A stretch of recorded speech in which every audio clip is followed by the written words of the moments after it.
पार मैया सुना है तेरी, परता निभाओ नजर हमरो पफेरी, परता निभाओ नजर हमरो पफेरी। महिमाया पार मैया सुना है तेरी, परता निभाओ नजर हमरो पफेरी। बानी कमजोर हमको कुछ नहीं आता, सरस्वती माता विद्या के दाता, विद्या के दाता सरस्वती माता।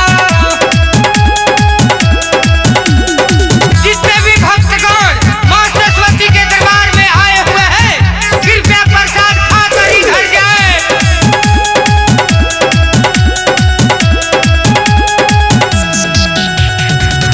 पढ़े खातिर जानी मैया कोचिंग कॉलेज, अपना तू बेटावा के देई दानवलेज, दानवलेज। पढ़े खातिर जानी मैया कोचिंग कॉलेज, अपना तू बेटावा के देई दानवलेज। तोहरा मर्जी के बिना हिलता नहीं पाता, सरस्वती माता विद्या के दाता,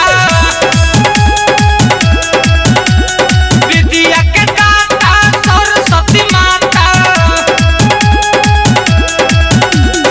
कमजोर छात्रों के लिए माता रानी की तरफ से पढ़ने का एक सुनहरा मौका दिया जा रहा है।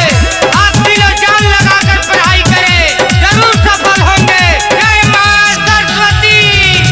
आवे जे शरण में रउआ रहे न दुखी, सबका के तू ही माई देवेलु खुशी, देवेलु खुशी।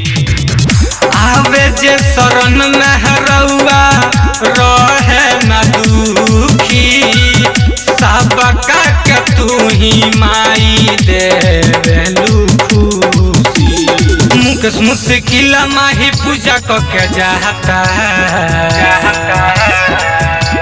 सरस्वती माता विद्या के दाता, विद्या के दाता सरस्वती माता। महिमाया पार मैया सुना है तेरी, परता निभाओ नजर हमरो पफेरी। बानी कमजोर हमको कुछ नहीं आता,